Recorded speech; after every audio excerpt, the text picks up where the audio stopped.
dates are readily available on their website. Hello everyone, welcome back to my channel. It's been a hot minute. But I'm back now. If you're new to my channel, hi, welcome. On this channel, we talk everything styling, traveling, and sprinkles of nothing. So welcome. So I applied for a Schengen visa, a Belgian visa to be precise. And as I speak to you, I do not know the decision of the visa, but I'm ready to talk about it. I visited Belgium earlier this year in March, and it was for a work trip, and the whole experience was beautiful. Belgium is such a beautiful country. So when I wanted to reapply, I thought, why not go for Belgium again? Because the last time I traveled, I didn't get the opportunity to do anything. I didn't get the opportunity to explore as I would love to, and I decided that I wanted to. Plus, I would love to visit neighboring countries like France and Amsterdam and probably spread my tentacles into the whole of Europe. So I applied for a multiple entry Schengen visa. So the whole process was very straightforward, seamless if you ask me, because I've done it twice and I know that it doesn't take time at all. And you know the most interesting part of it is that dates are readily available on their website. I think they release dates every Monday or so, but like for every day that I wanted to apply, I found dates. In October alone, I applied for the visa twice and I found dates. Like dates are readily available up till ending of the month. I applied using this website on the screen.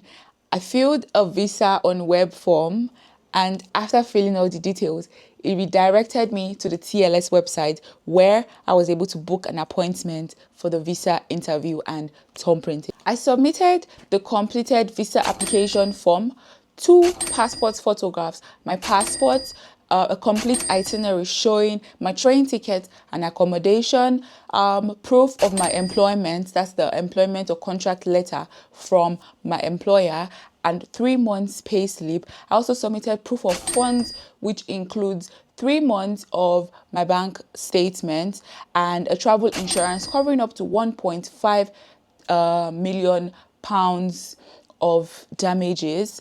I also submitted a cover letter. Now, in this cover letter, I was as detailed as possible because I really need ample time to be able to travel to as many countries as I can put together in the next few months. So I also mentioned on the cover letter that I make YouTube videos and I talk about my travels, I show my travels and I share my experiences.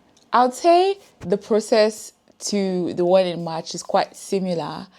However, I would say because this is self-sponsored, they might want to do their due diligence because the one in March had letterheads from like different companies where I work and everything. So the purpose of visit was very clear. And this is day 10.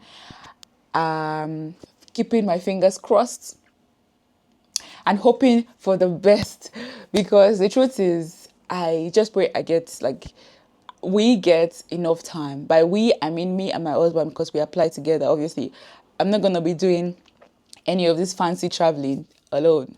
So in March, I was given just 4 weeks, only 4 weeks to enter Belgium, come out. And because I didn't have any other plans, plus it's not my money, I wasn't self-sponsoring, I had to stick strictly to the purpose of travel, right? So when I traveled to Belgium, I only had like half a day to like do a bit of exploring and check Ghent. We landed in Brussels and did a 30 to 1 hour drive into Ghent.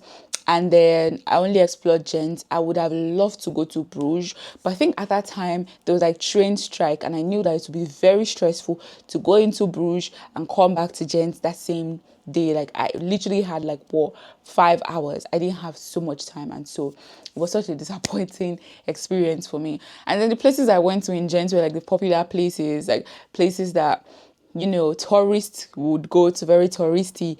To be honest, I didn't do too much. And yeah, I think that was also the very first time I had issues with my camera. So my camera blacked out for a few hours. So I have very little memories on camera about Belgium. I would love to go back and like redo everything again if I can. And so, well, that's one of the reasons why I have applied again to Belgium. Also, because I found the process seamless. Like for most of it, in the same TLS building is France and Belgium, right? There is always a massive queue in front of France for obvious reasons. But Belgium, in all the 3 times I have gone, I don't think I have spent up to 30 minutes inside the building. And that's like on period. I have never, emphasis on never, spent up to 30 minutes inside the building, because most times is go in, present your documents, thumbprint, and get out. And very straightforward, right? The first time I spent less than 10 minutes. The second time, I also spent less than 30 minutes. But very funny story, guys. Very funny story. So, I said 3 times and I've applied for the visa only twice, because the second time, or let me say the very first time this month, in the month of October, when we tried to apply, there were train cancellations. And so we got to the visa office like 30 minutes after our appointment. And then they said, nope, you'd have to apply again and come back for another appointment. And so we had to do the whole application again, and then booked another appointment again. And then we came back the following week, because we don't give up around here. We stick to our words. We do not give up. So that's why I've been there 3 times. But I've actually only applied and it has gotten to the consulate twice. I feel like because I hold a Nigerian passport, there is a 50% chance that maybe and maybe not, the time might not be as much. I don't know. I don't want to be pessimistic, or maybe I'm already pessimistic. I don't know. But I feel like having a Nigerian passport is such a disadvantage. God, I beg. God help us. Anyway, so I have applied for the visa. I've done the thumb printing. I've submitted the documents. Now we are just waiting for a verdict, right? So to be honest and to be fair, the guy at the till said that our employment letter had expired. And I'm like, bro, what do you mean? I still work where I work. And he says, yes. However, you need to present a fresh confirmation or fresh evidence to say you still work in this place. And I said, but that's what the pay slip is for, right? And he says, yes, that it's just saying that the consulate may and may not accept it. But like, if they're not going to accept it, they're going to call us and say, look, we need you to send in this as further proof.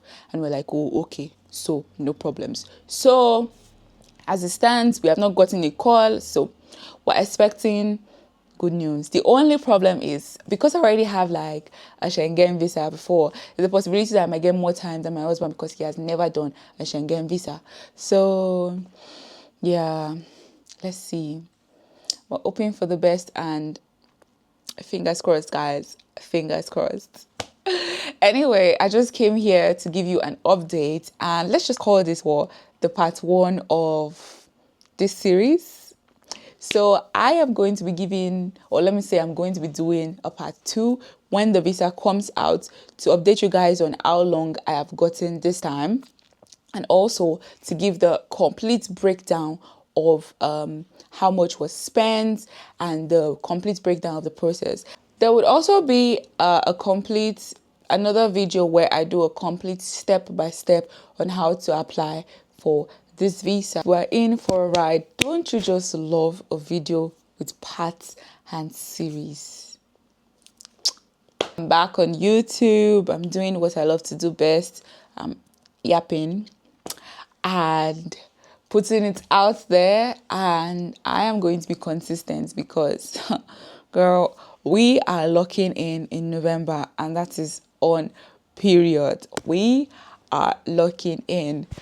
Anyway, thank you guys so much for watching this video. If you've applied for a Schengen visa, multiple entry for whichever countries, please do let me know in the comment section.